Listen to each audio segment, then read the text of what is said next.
하나님은 사람의 무지 때문에 통곡하십니다. 자, 여러분, 통곡이 뭐죠? 통곡. 아플 통자에 울곡이죠. 마음이 너무 아파서 울고 있는 거예요.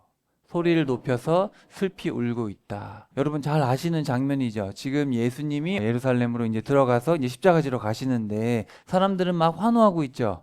예수님은 어떻게 하고 계세요? 오늘 누가복음에 보면 누가가 이 점을 기록했거든요. 예수님이 울고 계신데 그냥 눈물이 찔끔 쭈르륵 흐르는 게 아니라 통곡하고 계시거든요. 펑펑 울고 계십니다. 왜 그럴까? 오늘 한번 본문에 뭐라고 써있나 한번 봅시다. 자, 예수님이라는 분이 이 땅에 오셨어요. 그분은 세상을 창조한 분인데 하나님이 4천년에 걸쳐서 하나님은 살아계시고 그래가지고 하나님이 사람이 되셔서 오신 거예요. 2000년 전에. 그리고 자, 지금 2026년이잖아요. 그렇죠? 2026년인데 정확하게 2000년 전 AD 26년부터 예수님이 그때 30살쯤 되셨을 때 사역을 시작하신 거예요. 자신이 사람이 된 하나님이다라는 것을 세상에 보여주기 시작하셨어요.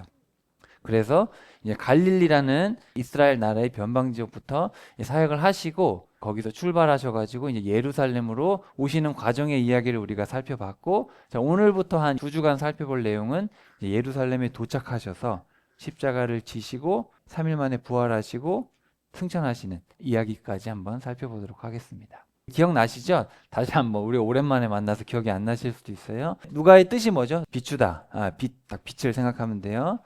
그래서 성령께서 우리의 삶을 인도하시고 성령님이 우리 이번 성경학교에 우리를 시간여행으로 이끌어준 로보트가 누구였어요? 파라클이죠. 파라클레토스가 무슨 뜻이죠? 옆에 계신 분이란 뜻이잖아요. 맞아요. 동행자 맞아요. 그래서 성령 하나님께서 예수님의 길을 동행하시고 예수님과 함께 하셨잖아요. 그런 다음에 이제 갈릴리에서 대중들에게, 지도자들에게, 제자들에게 내가 하나님이다. 너희들 바르게 살아야 된다. 그건 하나님의 뜻이 아니다. 알려줬는데 알아들어요? 못 알아들어요? 못 알아들어요. 그래가지고 이제 3년간 그렇게 가르치시다가 이제 예루살렘으로 십자가를 지러 이제 가시는 그 여정을 우리가 꽤 오래 살펴봤어요. 한 4주인가 살펴봤는데 꽤 복잡하긴 하지만 사실 잘 읽어보면 그렇게 어렵진 않아요. 차근차근 읽어보면 제자로 부르심을 받아서 이제 어떻게 우리가 그 좁은 문에 가는 그 여정이 어떠한가를 아주 상세하게 설명을 해주셨고, 자, 이제 오늘 살펴볼 내용은 이제 예루살렘에 도착하셨어요.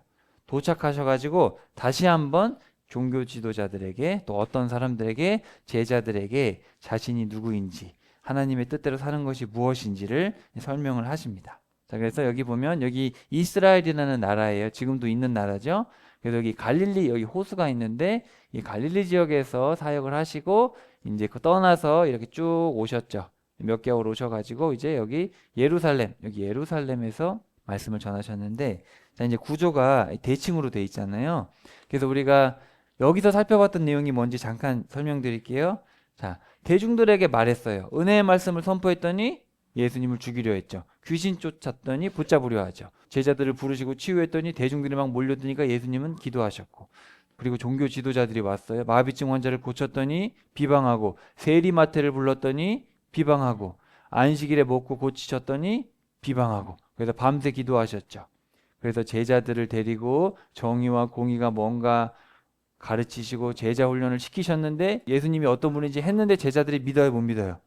못 믿었어요. 자, 오늘 이야기는 뭐가 나오냐 보세요. 자, 또 이제 종교 지도자들에게 자, 온전한 관계가 뭐냐, 권위가 뭐냐, 세금이 뭐냐, 부활이 뭐냐, 그리스도가 누구냐 이런 것에 대해서 다 알려주셨는데 예수님이 그리스도라는 사실을 받아들이지 못합니다. 자, 그다음에 어떤 사람들한테 자, 예루살렘이 40년 있다가 망한다. 그리고 세상의 마지막 때 예수님이 다시 오실 때 어떤 일이 일어난다 설명을 해주셨어요. 끝까지 사람들에게 가르쳐 주십니다. 근데 제자들은 어때요? 배신하죠. 서로 누가 높냐고 다투죠. 예수님 기도하는데 잠자고 있죠. 예수님을 거부하고 십자가에 달아 죽입니다. 물론 제자들은 도망갔죠. 그렇지만 예수님을 따르던 그 사람들, 12제자 말고 예수님을 따라하고 호산나 외치던 사람들도 에이 죽여라! 무슨 왕이 저러냐? 우리가 바라던 왕은 십자가에 달린 왕이 아니야! 죽였어요. 다 제자들이었어, 그 사람들도. 자, 그 다음에 이제 맨 마지막에 백부장과 여인들이 나오는데 누가는 이거를 통해서 결국은 이방인과 낮은 사람들이 예수님을 알아본다. 이제 이런 얘기를 하고 있어요. 여러분, 예수님을 어떻게 알아요? 세상에서 너무 똑똑해서 예수님을 알아봐요? 아니면 우리는 정말 지극히 평범한 사람들이에요? 어떻게 우리가 예수님을 알게 됐을까? 그렇죠? 너무 놀랍지 않아요? 자, 하나씩 한번 살펴봅시다. 19장 28절 한번 펴봅시다. 이런 것들을 말씀하시고는 예수님이 앞장서 가시며 예루살렘으로 올라가고 계셨다. 올리브 산이라고 불리는 산의 기슭에 있는 벳바게와 베다니에 가까이 이르셨을 때 일어난 일이다. 예수님이 제자 가운데 2명에게 일을 맡겨 보내셨다. 그러면서 말씀하셨다. 맞은편 마을로 가세요. 그곳에 들어가면 어린 나귀 한 마리가 매여 있는 것이 눈에 띌 겁니다. 여태껏 어떤 사람도 탄 적이 없는 나귀예요. 그 나귀를 풀어서 데려오세요. 무엇 때문에 푸느냐고 묻는 사람이 있으면 이렇게 대답하세요. 주님께 그것이 필요합니다. 자, 스가랴서 9장 9절에 보면 나와 있어요. 너의 임금이 겸손하셔서 나귀를 타신다. 순나귀 곧 새끼 나귀를 타신다. 이 이야기가 이제 성취된 거죠. 500년 만에 성취가 된 건데, 자, 나귀는 특징이 뭐예요? 여기 빨간색으로 써놨죠. 나귀의 특징, 겸손과 순종. 나귀는 말처럼 드세지가 않아요. 사람이 타면은 그냥 주인이 가라고 하면 갑니다. 그리고 주인이 주는 구유에 있는 그것만 먹어요. 주인의 구유에서만 밥을 먹어요. 그러니까 나귀는 순종과 겸손, 이걸 상징하기 때문에 예수님이 지금 십자가를 지러 가시는 그 길에 나귀를 타고 가시는 거예요. 자, 여기 보면 벳바게가 있고 베다니가 있어요. 저기 예루살렘 어디로 가려면은 여리고 바다보다 낮아요. 바다보다 낮은 곳에서 이렇게 800m로 올라가야 되는 거예요. 여기서부터 이제 올라가는 거예요. 산 타고 올라가서 베다니란 말은 익은 무화과의 집이고 벳바게예요. 그래서 덜 익은 무화과의 집. 그러니까 여기는 무화과랑 올리브 나무가 엄청 많은 동네예요. 예. 자, 근데 예수님이 베다니쯤 왔을 때, 자, 저기 건너편 벳바게, 제 생각에는 그런 것 같아요. 건너편 마을로 가서 나귀를 데려와라. 2마리를 데려오는 거예요. 자, 예수님이 보내신 2사람이 떠나가서 보니 자기들에게 말씀하신 그대로였다. 그들이 그 어린 나귀를 풀고 있을 때 나귀의 주인들이 그들한테 물었다. 어린 나귀를 왜 푸는 겁니까? 그들이 대답했다. 주님께 그것이 필요합니다. 그러고는 그들이 그 어린 나귀를 예수님께로 데려왔다. 그리고 자기들의 겉옷을 그 나귀 위에 펼쳐놓고는 예수님이 올라타시게 했다. 예수님이 나아가실 때 그들은 겉옷을 벗어 길에 쭉 깔아놓았다. 예수님이 벌써 올리브산의 내리막길에 가까이 오셨다. 그때 수많은 제자들이 모두 기뻐하며 자기들이 본 모든 놀라운 일들을 두고 큰 소리로 하나님을 찬양하기 시작했다. 이렇게 말했다. 찬양 받으시기를 오시는 분이 주님의 이름으로 오시는 임금님이, 하늘에는 평화가, 더없이 높은 곳에는 영광이. 기억나요? 종려나무 가지를 들고 뭐라고 외쳤어요? 호산나 호산나 외치면서 이렇게 하늘에는 평화, 더없이 높은 곳에는 영광. 자, 여기 평화에다가 한번 동그라미 쳐보세요. 평화. 자, 평화라는 말이 에이레네고, 제가 좀 이따 설명드릴 건데 샬롬에서 온 거예요. 자, 무리 가운데 있던 바리새파 사람 몇 명이 예수님께 말씀드렸다. 선생의 제자들을 꾸짖어 주시오. 예수님이 대답하셨다. 당신들에게 말하오. 이 사람들이 조용히 있으면 돌들이 소리칠 것이오. 가까이 오셨을 때, 자, 어디 가까이 왔어요? 예루살렘 성에 가까이 왔을 때 예수님이 예루살렘을 보시고 그곳을 두고 우셨다. 자, 우셨다에 동그라미 쳐봅시다. 우셨다. 예수님이 우셨다라는 표현이 딱 3번 나오거든요. 딱 3번 나오는데, 한 번은 나사로가 죽었을 때, 이 누이들이 왔을 때 약간 화가 나셨어요. 그거는 요한복음 설명할 때 설명드릴게요. 화가 나셨어요. 자, 그때 눈물을 흘리시고, 자, 그 다음에 오늘 여기 본문 말씀에 보면 예루살렘 성을 보시면서 통곡을 하셨다. 자, 우셨다라고 되어 있는데, 나사로를 보고 우셨을 때는 단어가 다른데, 이거는 눈물을 소리 없이 흘리는 거예요. 눈물을. 그런데 예루살렘 성을 보고 우시는 이 클라이오라는 말은 통곡입니다. 소리 내서 우는 거예요. 크게 우시는 거예요.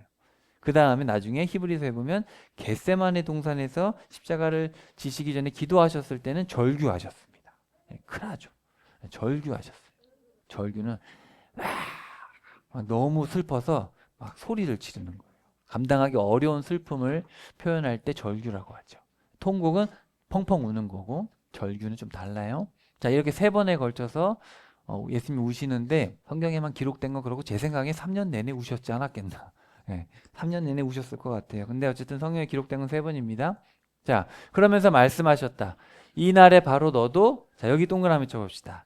평화에 도움이 될 일들을 알았더라면. 예수님이 우시면서 하는 말이 뭐예요? 이날에 바로 너도 평화에 도움이 될 일들을 알았더라며. 여러분, 평화가 뭐죠? 샬롬이 뭐죠? 자, 우리가 보통 평화하면 뭐가 떠올라요? 싸우지 않는 거. 평화협정하면 뭐예요? 북한하고 남한하고 평화협정을 맺으면 그건 뭐예요? 싸우지 않겠다는 얘기죠. 근데 성경에서 말하는 평화, 샬롬은 좀 달라요. 여러분이 보통 인사할 때 샬롬 하면은 뭐예요? 무탈하세요. 아무 일도 없으세요. 그런 일이잖아요. 안녕하세요. 맞아요. 안녕하세요라는 뜻이에요. 안녕.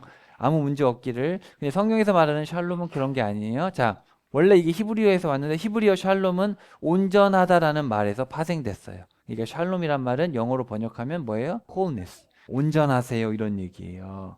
그리고 헬라어로 번역됐을 때 에이레네라는 말은 결합한다라는 뜻에서 왔어요. 그러니까 두 개가 하나가 된다라는 뜻이에요. 에이레네가. 그러니까 하나가 돼서 온전해졌다 이런 뜻입니다. 그러니까 성경에서 말하는 에이레네와 샬롬은 뭐예요? 여러분이 생각하는 그런 사업에 문제가 없는 개념이 아니라 뭐예요? 관계가 온전한 거죠. 깨진 게 온전해진 거예요. 그래서 하나 돼 완전한 관계.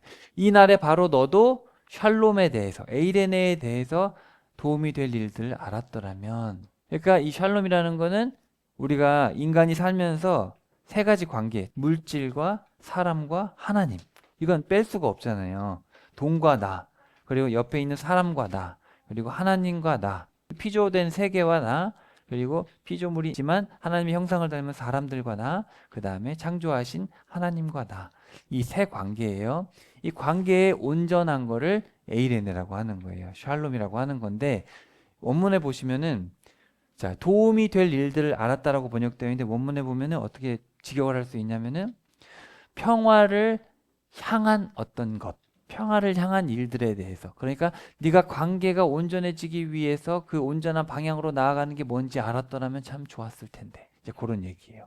그러니까 하나님은 계속해서 관계가 온전해지려면 물질 관계가 온전해지고 사람 관계가 온전해지고 또 하나님과의 관계가 온전해지려면 어떻게 해야 되는지를 4,000년 동안 말씀을 하셨는데 사람들이 알아요, 몰라요? 네가 그 온전한 관계를 향해서 가는 게 뭔지 알았더라면 참 좋았을 텐데 내가 이렇게 사람이 돼서 말해도 모르는구나. 그러나 지금 너의 두 눈에는 감추어져 있구나. 이런 날들이 너한테 들이닥칠 텐데 너의 원수들이 너에게 맞서 성벽을 둘러치고 너를 빙 둘러싸고 사방에서 너를 옥죄할 것이다. 그들이 너와 내 안에 있는 자식들을 땅바닥에 내동댕이 칠 것이다. 네 안에 있는 돌 하나도 돌 위에 남겨두지 않을 것이다. 이게 언제일까요? 40년 후에. 정확하게 맞아요. 티투스 장군이 와서 정확하게 40년 후에 망합니다. 그냥 말 안 들어서 그냥 확 죽여버리 그런 게 아니죠. 예수님이 지금 눈물을 흘리시면서 무슨 얘기를 하세요? 왜 내가 그렇게 올바른 관계에 대해서 말해줘도 모르냐. 이 안타까움이 지금 배어 있는 거예요. 그렇죠? 엄마 아빠가 40일 동안 돌아오라고 외쳤어요. 40일 동안 야 아빠 마음 좀 알아줘라. 엄마 마음 좀 알아줘라. 40일 동안 아무리 말해도 못 알아주면 엄마 아빠 마음이 어떻겠어요? 통곡을 하죠. 통곡하죠. 그죠? 그런 거예요. 자, 그래서 하나님이 너를 살펴주시는 때를 네가 알지 못했기 때문이다. 기노스코는 경험으로 아는 거예요. 자, 그래서 여기 보면은 자, 하나님이 너를 살펴주시는다고 번역이 되어 있는데 원문은 직역하면 방문입니다. 그러니까 하나님이 너를 찾아오셨을 때, 하나님이 우리를 찾아오셨을 때 네가 그걸 알았더라면, 그렇죠? 여러분, 예수님이 우리를 찾아오셨잖아요. 사람이 되셔서. 하나님이 사람이 되셔서 오셨을 그때 이스라엘이 알아들었더라면 얼마나 좋았겠어요. 그죠? 이스라엘이 예수님을 보고 이분이 하나님이셨음을 우리의 구원자이셨음을 알았더라면 얼마나 좋았을까. 근데 하나님께서 찾아오셨을 때 알지 못하면 비극이 일어나죠. 여러분, 여러분이 예수님에 대한 말씀을 들을 수 있을 때 빨리 돌아서야 됩니다. 복음을 누군가에게 듣고 누군가에게 영접하고 누군가에게 성경을 배울 수 있을 때 빨리 공부하고 빨리 배우고 빨리 돌아서야지 기회가 항상 있는 게 아니에요. 우리 어린 친구들, 아이 엄마 아빠가 교회 잘 다니고 나도 교회 다니는데 천국 가겠지. 아이 대충 믿지 뭐. 큰일 납니다. 기회가 있을 때, 엄마 아빠가 살아 있을 때 빨리 성경을 배우고 빨리 순종해야지. 아이 그냥 대충 살다가 천국에 상급이 있겠지. 아니 순종을 안 돼. 언제 상급이 있어요? 우리 어른들도. 여러분 빨리 배워야지. 아이 뭐 나 아직 젊은데 성경 천천히 배우고 상급 나중에 쌓으면 되지. 지금은 노후 준비해야지. 아파트 사야지. 여러분 때는 기다려주지 않습니다. 지금 당장 빨리 성경 배워서 빨리 말씀대로 살아야 상급이 쌓이는 거지 기다려주지 않아요. 하나님께서 여러분에게 은혜를 베푸셨을 때 행동해야 돼요. 아시겠죠? 진심입니다. 사람 언제 갈지 몰라요.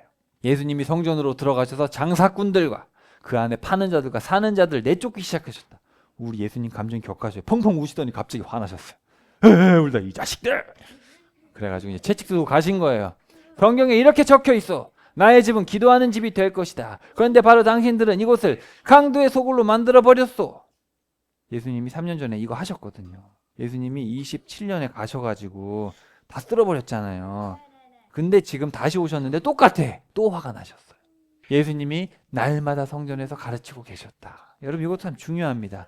예수님은 십자가에 달리실 때까지 가르치셨어요. 이 심정을 좀 이해를 해야 돼. 대제사장들과 율법학자들은 예수님을 없애버리려고 방법을 찾고 있었다. 백성의 우두머리들도 함께했다. 그러나 그들은 무엇을 해야 할지 답을 찾아내지 못했다. 백성이 모두 매달려 예수님 말씀을 듣고 있었기 때문이다. 이 무슨 뜻이에요?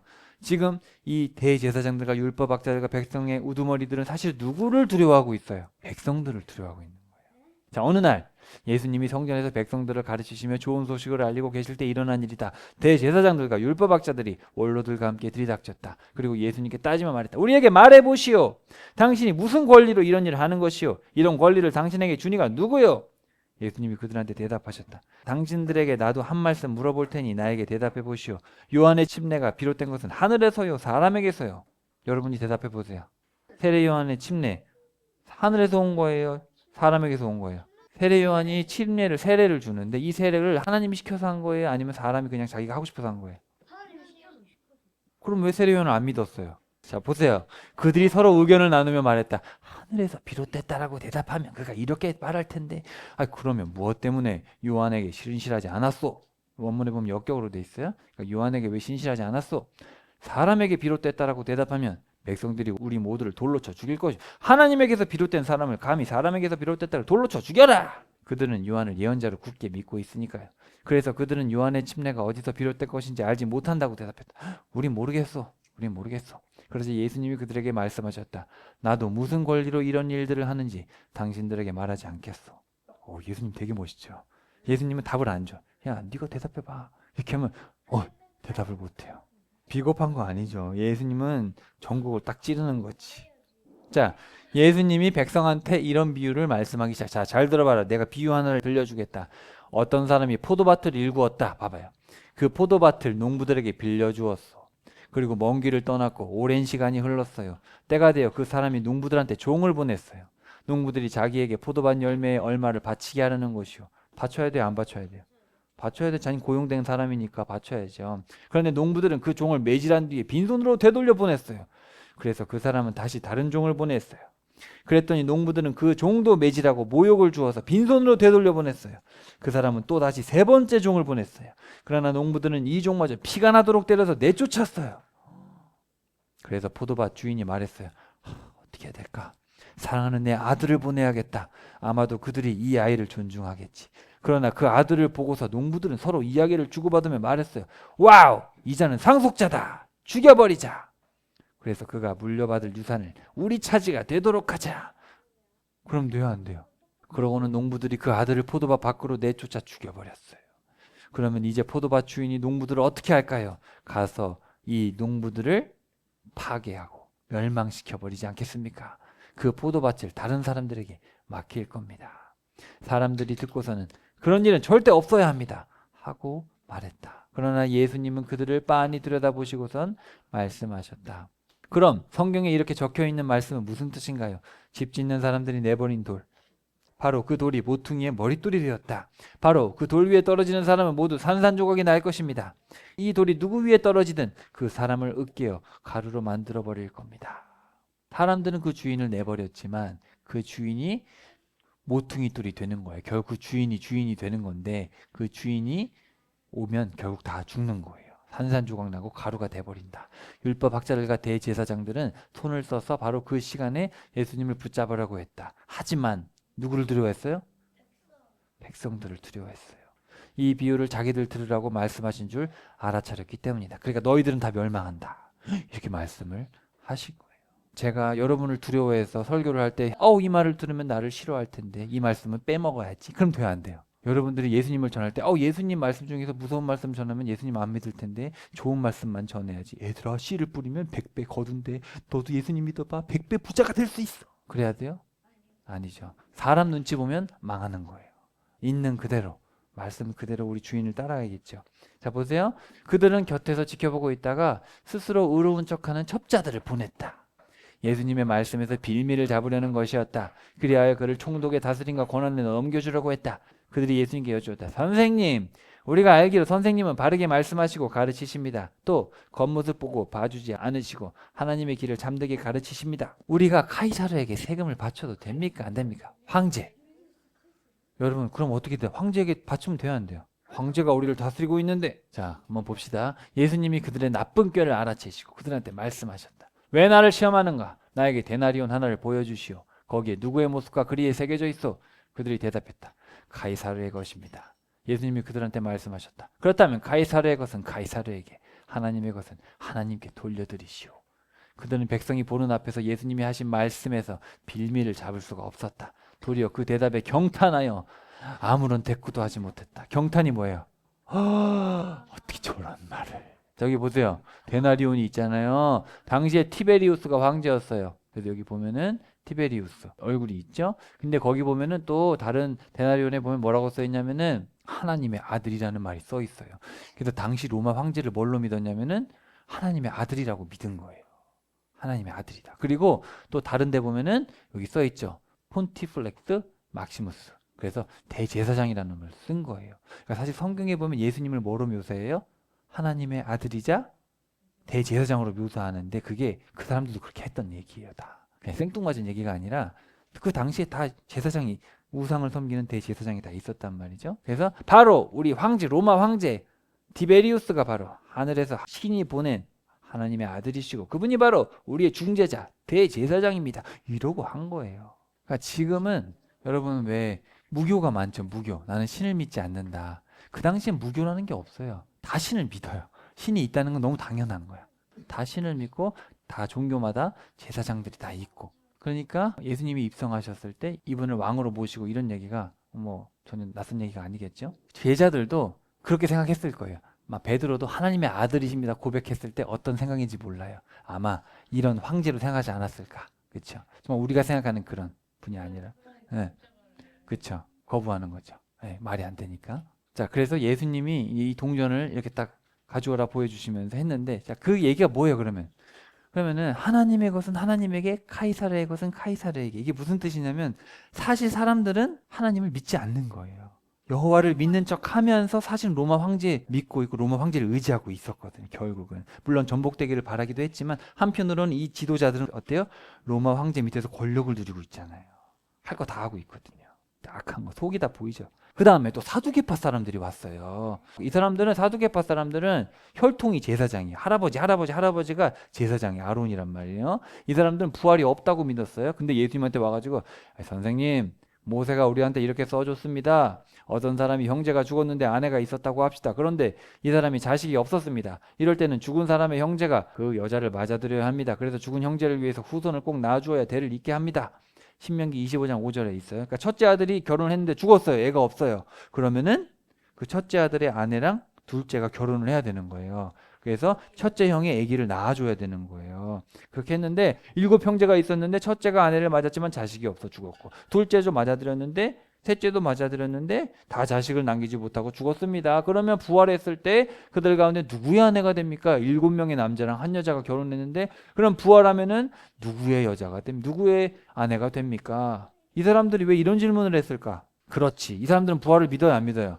부활을 믿지도 않는데 이런 질문을 한 거예요. 예수님이 그들에게 말씀하셨다.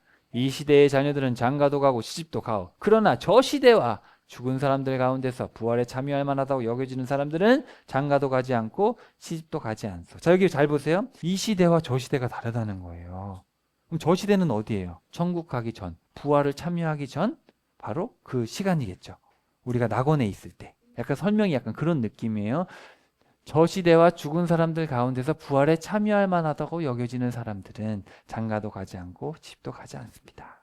자, 이제 더는 죽을 수도 없으니 말이요. 그들은 천사와 같소. 그리고 그들은 하나님의 아들 딸들이요. 부활의 아들 딸들이니 말이요. 그리고 죽은 사람들이 일으킴을 받아 살아난다는 것을 모세도 가시나무 덤불 이야기에서 알려주었어. 거기에서 모세는 주님을 아브라함의 하나님, 이삭의 하나님, 야곱의 하나님이라고 부르고 있어. 그러니까 하나님은 죽은 사람들의 하나님이 아니라 살아있는 사람들의 하나님이시오. 하나님께는 모두가 살아있으니 말이요. 기억나요? 떡이 나무 아래에서 주의 천사, 여호와의 천사가 하나님이신데 있었잖아요. 그때 아브라함의 하나님, 이삭의 하나님, 야곱의 하나님. 그러니까 하나님은 사람이 죽으면 끝이 아니라 아브라함, 이삭, 야곱은 지금도 살아있다. 율법학자들 가운데 몇 명이 대답했다. 선생님 잘 대답하셨습니다. 그들이 더는 예수님께 아무것도 따지고들 엄두를 내지 못했다. 자, 여러분 이해되시죠? 예수님께서 지금 사람들이 이제 왔을 때 막 따지잖아요. 지도자들이 따졌어요. 관계가 뭐냐, 권위가 뭐냐, 세금이 뭐냐, 부활이 뭐냐 따졌을 때 예수님께서 다 찍소리 못하게 대답을 하셨죠. 자, 마지막입니다. 예수님이 그들한테 말씀하셨다. 사람들은 그리스도가 다윗의 자손이라고 말하는데 어떻게 그런 말을 할 수 있어? 다윗 자신이 시편에서 이렇게 말하고 있는데 말이요. 주 하나님이 내 주님에게 말씀하셨다. 앉아 있어라 내 오른쪽에 내가 그대의 원수들을 그대의 발받침대로 삼을 때까지. 아니 다윗이 하나님께서 나의 주인에게 말씀하셨대요. 그럼 이 나의 주인은 누구예요? 다윗이 하나님에게 하나님이 내 주인에게 말씀하셨다. 그러면 하나님하고 다윗 사이에 주인이 있다는 얘기잖아요. 이게 누구예요? 그렇죠. 예수님이잖아요. 그러므로 다윗이 그리스도를 주님이라고 부르고 있는데 그렇다면 어떻게 그리스도가 다윗의 자손이 될 수 있어? 모든 백성이 듣고 있었을 때 예수님이 자기 제자들에게 말씀하셨다. 율법학자들을 주의하세요. 그들이 바라는 일은 기다란 예복을 입고 다니는 것입니다. 그들이 좋아하는 일은 장터에서 인사받는 것과 회당에서 귀빈석에 앉는 것과 잔치집에서 으뜸가는 자리에 기대하는 것입니다. 그렇죠. 여러분 이런 사람들 조심해야 돼요. 특별히 목사님들, 장로님들 중에 이런 사람들 조심해야 돼요. 어유 장로님 오셨습니까? 어유 목사님 오셨어요. 이런 사람들 조심해야 돼요. 알겠죠? 안 돼요. 어유 사장님 오셨습니까? 이런 사람 조심해야 돼요. 그런 사람은 가짜의 가능성이 많아요. 그들은 남편, 여인, 여자들의 집 재산을 집어삼키고 거칠애로 길게 기도합니다. 이 사람들은 더 호된 심판을 받을 것입니다. 가끔 여러분 교회에도 목사님들, 장로님들 중에서 인사받기를 좋아하면서 나중에 보니까 교회 돈을 횡령한 사람들이 많아요. 그러니까 사실 이 사람들은 보세요. 과부들의 돈을 훔치면 돼야 안 돼요. 교회에서 남편이 없는 여자분이 헌금을 3,000원을 헌금했는데 그거를 몰래 빼돌려가지고 목사님이 막 자기 거 가지고 그러면 돼야 안 돼요. 그렇다는 거예요. 이런 사람들은 더 호된 심판을 받을 것입니다. 예수님이 눈을 들어 헌금함에 자기들의 예물을 넣고 있는 부자를 보셨다. 한편 예수님은 남편 여인 궁핍한 여자가 거기에 랩돈 2개를 넣는 것을 보셨다. 랩돈 하나가 1,171원이니까 랩돈 2개면 얼마예요? 2,300원이죠. 지금 말로 하면은 돈이 너무 없는 가난한 여자, 남편도 죽었고 그래서 2,000원 전 재산인데 2,000원 꺼내가지고 주님 드립니다. 이게 드렸단 말이에요. 근데 그때 종교 지도 목사님하고 장로님들이 와가지고 막 100만 원을 집어넣은 거예요. 근데 예수님 뭐라 그랬어요? 참으로 그들에게 말합니다. 남편 여인 이 가난한 여자가 다른 모든 사람보다 더 많이 넣습니다. 이 사람들은 모두 자기들이 남아도는 여윳돈에서 얼마를 하나님의 예물이라고 넣는데 그렇지만 이 여자는 자기가 먹고 살 것도 모자라는데 자기에 있는 먹고 살 돈을 다 드렸습니다. 주님은 중심을 보시는 거죠. 그렇죠? 자, 이렇게 해서 예수님이 말씀을 하셨어요. 그러니까 사실은 이 사람들은 예수님을 하나님을 믿어요, 안 믿어요? 안 믿어. 원래 안 믿어요. 하나님을 믿는 척하면서 이 종교 지도자들 하나님을 믿지 않는 거예요. 뭘 믿어요? 바로 황제랑 잘 되면 돼요. 그리고 자기의 어떤 권위, 자기 이런 걸 좋아하고 그리고 다시 태어나는 거 이런 거 믿지도 않아요. 부활 믿지도 않아요. 이 땅에서 돈을 막 모으려고 하는 거잖아요. 근데 사실 구약에는 부활에 대한 게 막 뚜렷하진 않아요. 예수님께서 직접 말씀하셨잖아요. 아니, 아브라함의 하나님, 이삭의 하나님 말씀하시지 않냐. 예수님이 전국을 찔렀는데도 이 사람들에게 중요한 건 현실, 기득권. 그러니까 지금 말로 하면 기득권자들이거든요. 이 사람들이. 바리새파는 기득권이 아니라 민중을 대변하는 어떤 민중의 지도자고 이 사람들은 이제 기득권들, 혈통적으로. 그러니까 이 사람들은 지극히 현실주의자들이었어요. 지극히. 안 믿는 거죠. 말씀을 이용하는 거죠. 실제로 믿지는 않았어요. 하나님이 율법을 주셨는데 사실 율법에는 하나님이 어떤 관계를 원하시는지 사실 자세하게 써놨거든요. 그렇죠? 여러분 율법에 보면 가난한 자들을 돌보라 그러고 그리고 누군가 뭐 피해를 있으면 보상을 하고 이런 하나님께서 율법을 선하게 주셨는데도 사람이 핑계대지 못해요. 사실은 그 사람들이 자기는 잘 믿었다고 생각은 했지만 사실은 악한 게 맞거든요. 악한 게 맞아요. 욕심으로 비롯된 거죠. 구약의 그런 레위기를 읽어보면 너무 선하고 아름다운데 이거를 욕심으로 해석을 하고 합리화를 하는 거죠. 그리고 합리화가 어느 정도 넘어가면은 이제 이게 잘못된 것인지 깨닫지도 못하는 그런 수준이 되어버리죠. 사람이 그렇게 되거든요. 하나님이 사람이 돼서 오셔서 수많은 걸 보여줘도 깨지지가 않아요. 그게 그 사람의 완악함이라는 게. 자, 계속해서 한번 봅시다. 자, 몇몇 사람이 이제 어떤 이들한테 가는 거예요. 몇몇 사람이 성전에 대해 말하기를 아름다운 돌들과 사람들이 바친 물건들로 잘 꾸며져 있다고 했다. 이때 예수님이 말씀하셨다. 여러분이 살펴보고 있는 이것들 말인데요. 돌 하나도 다른 돌 위에 남아있지 않을 날이 올 겁니다. 완전히 허물어질 겁니다. 사람들이 예수님께 상세히 여쭤봤다. 아니 그러면 선생님 언제 이런 일이 일어납니까? 이런 일이 머지않아 일어나려고 할 때 그 징조는 무엇입니까? 예수님이 말씀하셨다. 소가 헤매는 일이 없도록 조심하세요. 많은 사람들이 내 이름으로 와서 내가 바로 예수다. 때가 가까이 왔다. 종말이 다 왔다. 내가 바로 재림한 예수입니다. 자, 말할 테니까요. 그런 사람들 뒤따라가지 마세요. 전쟁의 소식들을 듣더라도 겁먹지 마세요. 그러므로 이런 일들이 먼저 일어나야 하지만 곧바로 끝은 아니니까요. 그때 예수님이 그들에게 말씀하셨다. 민족과 민족이, 왕국과 왕국이 맞서 일어날 겁니다. 큰 지진들이 있겠고 또 이곳저곳에 기근과 돌림병이 있을 겁니다. 두려운 일들과 하늘로부터 큰 징조들이 있을 겁니다. 그러나 이 모든 일이 일어나기에 앞서 사람들이 그대들에게 손을 댈 것이고 박해할 것입니다. 회당과 감옥에 넘겨줄 겁니다. 그대들은 임금들과 총독들 앞에 끌려갈 겁니다. 내 이름 때문에요. 이 일이 그대들에게 증언의 기회가 될 겁니다. 그러므로 그대들은 마음에 새겨두세요. 변호할 말을 미리 생각해 보지 않기로요.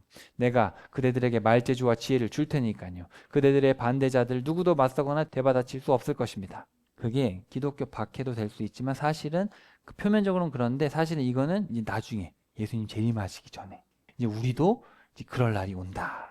부모와 형제 자매들과 친척들과 친구들조차 그대들에게 넘겨줄 겁니다.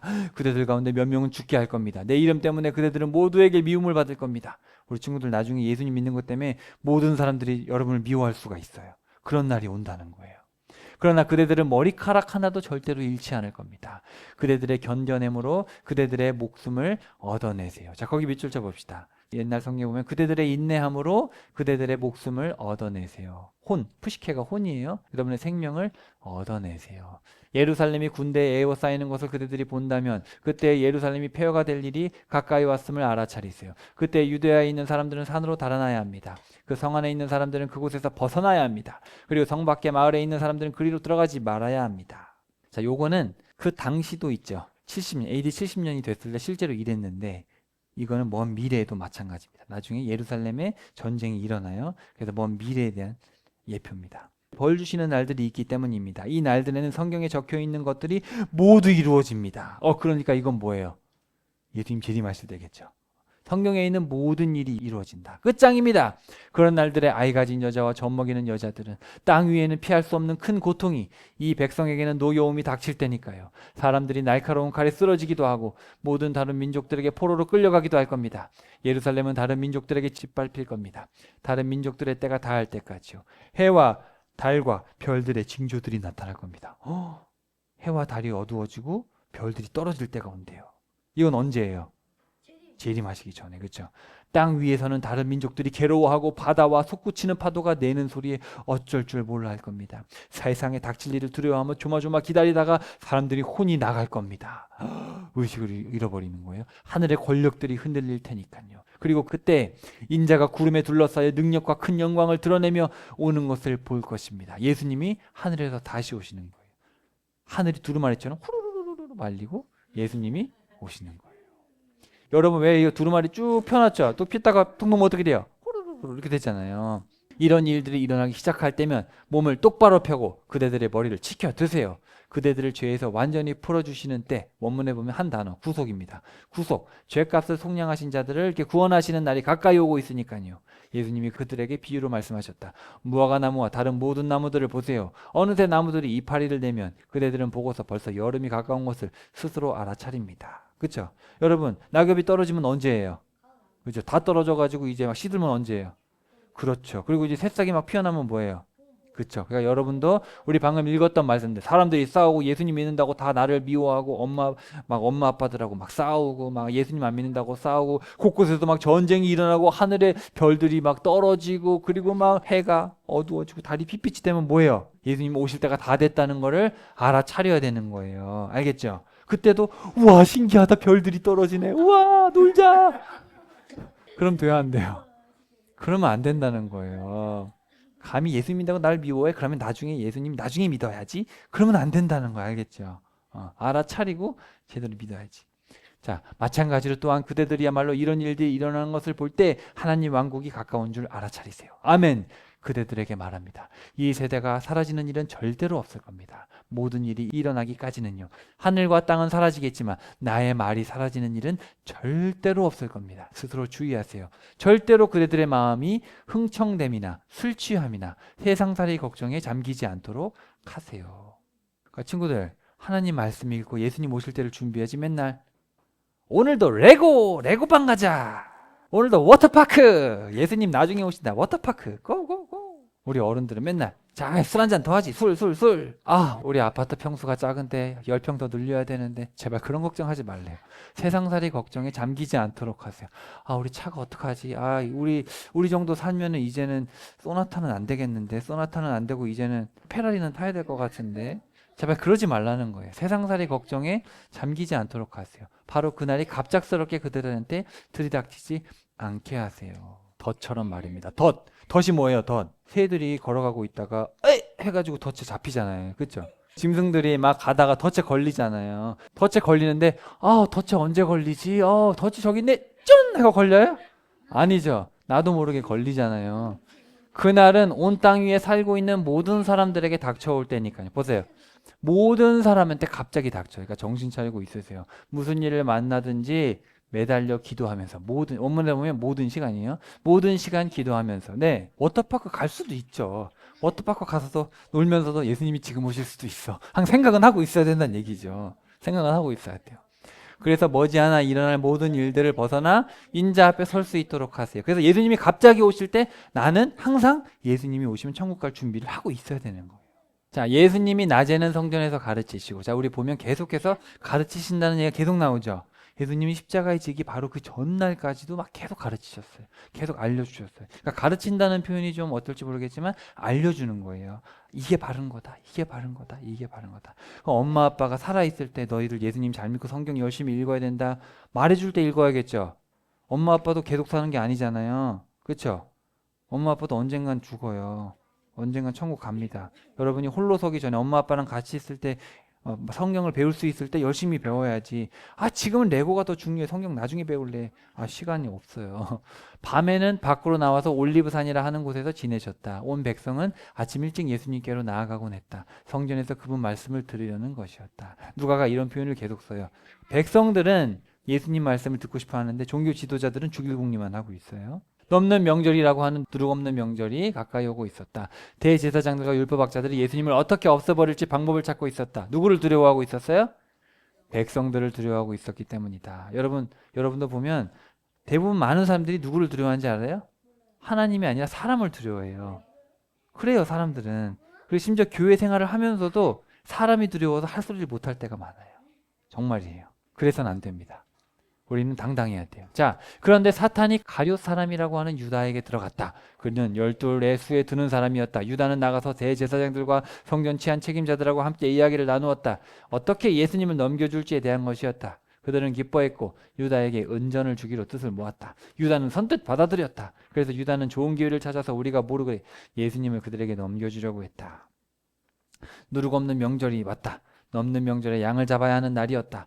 예수님이 베드로와 요한을 보내시며 말씀하셨다. 가서 우리가 먹도록 우리를 위해 넘는 명절 유월절 음식을 준비하세요. 우리가 어디서 준비하길 바라십니까? 보세요. 그대들이 도시 안으로 들어가면 어떤 남자가 그대들을 마주하여 올 텐데 무랑아리를 나르고 있을 겁니다. 그러면 그가 들어가는 집으로 따라 들어가세요.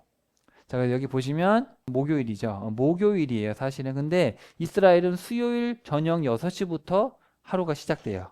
우리랑 달라요. 저녁 6시가 이제 무교절이 시작되는 거예요. 15일이 사실은 6월절이자 무교절. 무교절 첫날이 6월절인데 사실은 요 날은 뭐예요?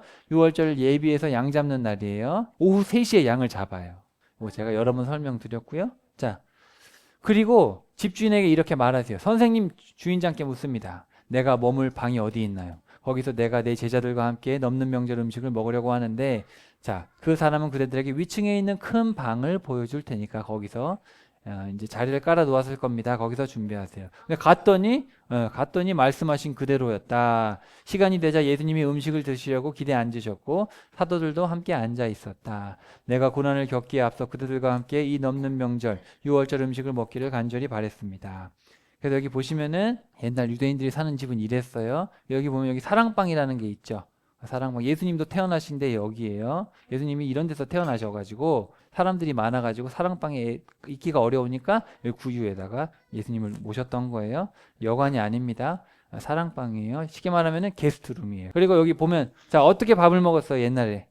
여기 보면은 이렇게 누워서 이 트리클리니움이라는 이렇게 세 상이 있는데 이렇게 누워서 이렇게 밥을 먹었어요. 이렇게 누워서. 근데 그때 방식이 이랬어요. 방식이 이렇게 누워가지고 예수님은 여기 계시죠. 항상 여기 왼쪽 여기가 상석이에요. 이렇게 해서 식사를 하신 거예요. 자, 그대들에게 말합니다. 넘는 명절 음식을 절대 먹지 않을 겁니다. 넘는 명절이 하나님 나라에서 이루어질 때까지는요. 그래서 여러분 잘 아시는 말씀이죠. 이것을 받아서 그대들끼리 나누어 마셔요. 이제부터 나는 포도나무에서 난 것을 절대로 마시지 않을 겁니다. 하늘 왕국이 올 때까지는요. 또 빵을 들어 감사 기도를 하시고 제자들에게 주셨다. 이것은 내 몸입니다. 그대들을 위해서 드려지는 몸입니다. 이 일을 행하여 나를 기억하세요. 나를 기념하세요 라는 뜻이에요. 기념하세요. 잡수신 뒤에 마찬가지로 잔을 들어 말씀하셨다. 이 잔은 내 피로 맺은 새 언약입니다. 저 새 언약이 무슨 뜻이죠? 새. 저 카이노스라는 말은 질적으로 새로운 거예요. 시간이 아니고. 네. 그러니까 질적으로 새로운 언약을 맺습니다. 그대들을 위해서 쏟는 피입니다. 뭔지 알겠죠, 여러분? 시간적인 새가 아니에요. 질적으로 다른 언약을 맺겠습니다. 그런데 보세요. 나를 넘겨줄 사람의 손이 나하고 같은 밥상에 놓여 있습니다. 인자는 정해진 대로 갑니다. 그러나 끝장입니다. 인자를 넘겨주는 그 사람이 누구인지를 이렇게 자기들끼리 막 얘기하고 있었다. 근데 제자들은 뭐 하는지 알아요? 봐봐요. 그들은 다투고 있었어요. 뭐 하고 다투고 있었을까? 누가 더 높냐고 다투고 있는 거, 이 사람들은. 내가 최고지. 바로 나야. 막 그러고 있는 거예요. 예수님이 그들에게 말씀하셨다. 다른 민족들의 임금들은 그들의 주인 노릇을 하고 권력 있는 사람들은 그들에게 좋은 일을 베푸는 사람이라고 불립니다. 그러나 그대들이야말로 그렇지 않아요. 그대들 가운데서 가장 높은 사람은 오히려 가장 어린 사람처럼 또 우두머리인 사람은 섬기는 사람처럼 되어야 합니다. 누가 높은 사람입니까? 밥상머리에 자리 잡고 있는 사람입니까? 섬기는 사람입니까?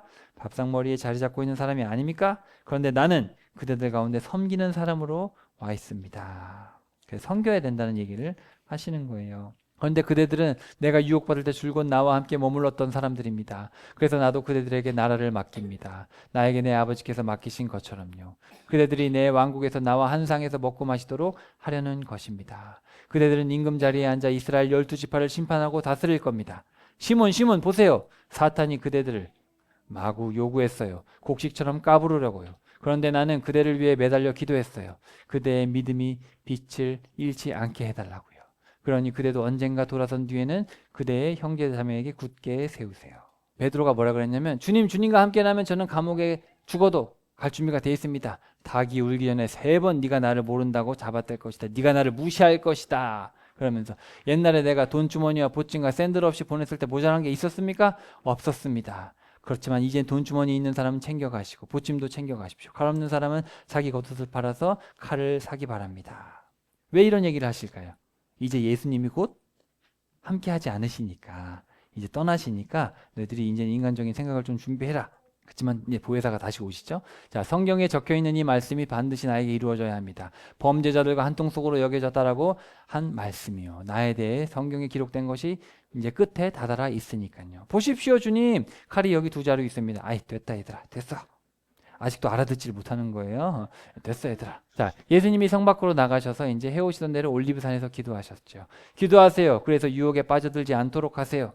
그래서 돌을 던져서 닿을 만큼의 거리에서 기도를 하셨어요. 아버지, 바라신다면 이 잔을 나한테서 치워주십시오. 그러나 나의 뜻이 아니라 아버지의 뜻이 이루어지기를 바랍니다. 그때 천사가 예수님이 힘이 날 수 있도록 도와줬고 마음 졸이시면서 예수님은 더욱 힘써서 기도하셨는데 땀이 뭐처럼 됐대요? 땀이 피처럼 된 거예요. 얼마나 절규하셨으면. 아까 봤죠? 절규하면서 기도하셨단 말이죠.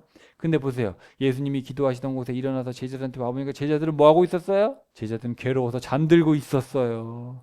왜 애들 자고 있나요? 일어나 기도하세요. 그리하여 유혹에 빠져들지 않도록 하세요. 표현이 그렇게 돼 있어요. 마음이 괴로워서. 왜 괴로웠을까? 우리 주님이 죽으신다고. 이게 뭔 말이지? 여러 가지 생각이 있었겠죠.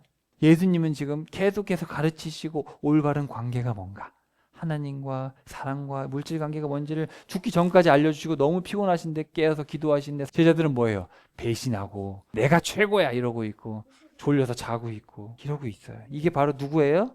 바로 우리다. 로마서의 말씀 한번 보고 마칠 거예요. 자, 보세요.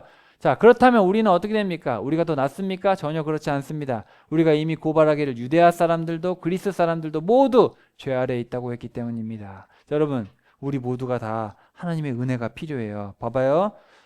이 사람들 욕할 게 아니야. 이 사람들하고 우리하고 똑같아요. 다 세상 사람들, 유대 사람이든 모든 외국인이든, 그러니까 이 세상에 있는 80억의 모든 사람들은 다 뭐예요? 다 죄 아래에 있는 거예요. 다 죄 아래에 있어요.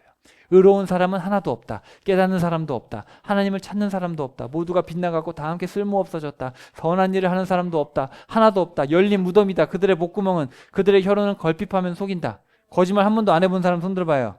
살무사의 독이 그들의 입술에 있다. 다른 사람에게 상처 주는 말 한 번도 안 한 사람 손 들어봐요. 그들의 입에는 저주와 모진말이 가득 차 있다. 그들의 발은 피 흘리게 하는 일에 재빠르다. 그들이 가는 길에는 폐허와 비참함이 있다. 평화의 길을 그들은 알지 못했다. 이사가 얘기한 거예요. 평화의 길을 알지 못했다. 이 평화의 길이 뭐예요? 하나님께서 원하시는 하나님과 사람과 인간 사이의 그 완전함 길, 그 관계가 완전함을 사람들이 알지 못했어요. 여러분 잘 알고 있어요? 어떻게 사는 게 하나님이 원하시는 건지 알아요? 돈을 대할 때, 내 이웃을 대할 때, 우리 가족을 대할 때, 하나님을 섬길 때 무엇이 올바르고 완전한 건지 알아요? 잘 모르겠어요? 잘 모르면 빨리 알 때까지 성경을 봐야 돼요. 시간 없어요. 하나님을 두려워함이 그들의 눈앞에는 없다. 자, 그러면서 바울이 얘기합니다. 보세요. 형제자매 여러분, 나는 여러분이 이 비밀을 모르기를 바라지 않습니다. 잘 들어요. 비밀이 비밀. 비밀을 알아야지. 비밀 모르면 안 되잖아요. 여러분이 비밀을 모르기를 바라지 않는데요. 모르기를 바라지 않는 건 뭐예요? 무조건 알아야 된다는 얘기예요. 비밀을 무조건 알아야 된다. 여러분이 스스로 똑똑한 척 하지 않기를 바랍니다. 이스라엘의 일부 사람들의 마음이 닫혀 있는 것은 다른 민족들이 들어와서 그 수가 찰 때까지입니다. 여러분 지금 이스라엘이 하나님을 믿어요, 안 믿어요? 안 믿을 때가 언제까지냐?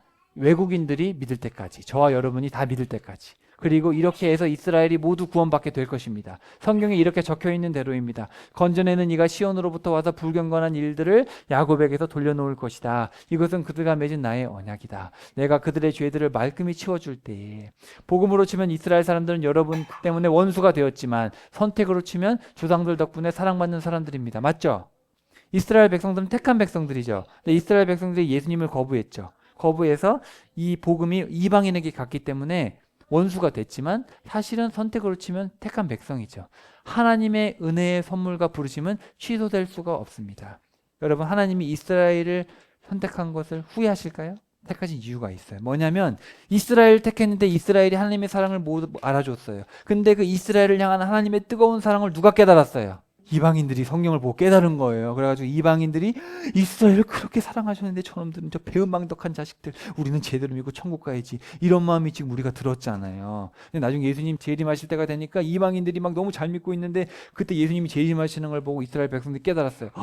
우리의 구원자로 오셨는데 우리는 왜 안 믿었는가? 우리도 이제 믿어야지, 우리도 예수님을 믿어야지. 그래가지고 유대인들도 우리 이방인들이 구원받는 것을 보고 어떻게 된 거예요? 믿게 되는 거예요. 그래서 이방인도 구원하시고 유대인도 구원하신 이 하나님의 어마어마한 계획, 놀랍지 않아요? 그렇게 모든 사람들을 구원하시기 위해서 하신 거예요. 여러분은 한때는 하나님께 순종하지 않았습니다. 그러나 지금은 이스라엘 사람들의 불순종 때문에 여러분이 하나님의 자비를 입게 되었습니다. 마찬가지로 여러분이 자비를 입은 탓에 이들도 지금은 순종하지 않고 있지만 이들 자신도 이제 하나님의 자비를 입도록 하시려는 것입니다. 하나님이 모든 사람들을 다 같이 불순종에 가두어 두셨기 때문입니다. 모든 사람들에게 자비를 베푸시려고 말입니다. 놀랍지 않아요? 이게 바로 하나님의 샬롬이에요. 하나님이 모든 사람들, 모든 것을 회복시키기 위해서 이런 방법을 쓰셨다. 오! 그지없이 깊도다. 하나님의 부유하신가 지혜와 지식은, 하나님의 판결은 가늠할 수 없고 하나님의 길은 헤아릴 수 없구나. 누가 주님의 생각을 알았는가? 누가 주님의 의논 상대가 되었는가? 누가 주님께 먼저 드려서 되돌려 받겠는가? 모든 것이 하나님으로부터 생겨나서 하나님을 통해서 지탱되며 하나님을 위해서 존재하기 때문이다. 하나님께 영광이 영원토록 있기를. 아멘. 누가 했어요, 이 고백을? 사도 바울이 한 거예요. 너무 감동적이지 않아요, 여러분? 사도 바울이 아마 펑펑 울면서 고백하지 않았겠나. 따라해 봅시다. 하나님은 사람의 무지 때문에 통곡하십니다. 여러분은 그 하나님의 놀라운 사랑과 섭리와 이 우리를 향하신, 우리가 완전했으면 좋겠는 그 하나님의 사랑을 깨달은 지 얼마나 됐어요? 우리 어른들 오래 되셨어요? 이렇게 날 사랑하셨나? 이걸 깨달으려면 어떻게 되냐? 성경을 알아야 돼요. 성경 66권을 이해를 해야 돼요. 성경 66권을 모르고 절대로 여러분 그 하나님의 이 깊이를 이해하지 못합니다. 그냥 하나님은 사랑이 많으시고 날 위해 십자가를 죽으셨고 위대하신 분이지, 그건 아니에요. 그거는 그냥 감동이에요. 그게 아니라 얼마나 사랑하셨는지가 뼈저리게 느껴져야 돼요. 그러려면 66권을 관통해서 읽어야 됩니다. 말씀을 통해 하나님께서 바라시는 온전함을 향하여 나가야 됩니다. 그러니까 여러분 꾸준히 말씀을 보면서 하나님이 우리에게 바라셨던 그 온전한 그 샬롬, 그 에이레네가 뭔지를 빨리 깨달아야 돼요. 그걸 향해서 달려갈 수 있는 우리 모두가 되기를 축복합니다. 자, 우리 예수님이 펑펑 우셨잖아요. 사람들은 환호하고 있었거든요. 얼마나 대비돼요. 여러분이 막 삶이 예수님 믿고 잘 되고 막 사업이 잘 되고 가정이 잘 되는 것과 이거랑은 별개입니다. 여러분이 잘 되고 있지만 예수님은 여러분을 보고 통곡할 수도 있어요. 왜 저렇게 온전함이 뭔지 못 알아들을까? 통곡할 수 있어요. 예수님이 진짜 펑펑 우셨거든요. 여러분, 예수님이 왜 펑펑 우셨을까? 왜 하나님이 펑펑 우셨을까를 잘 생각해보고, 우리 예수님의 마음에 대못을 박으면 안 되잖아요, 우리가. 그죠? 예수님의 마음을 시원케 해드리고 이 펑펑 우셨던 예수님이 나 때문에 행복하실 수 있는 그런 삶을 살 수 있는 우리 모두 되기를 축복합니다.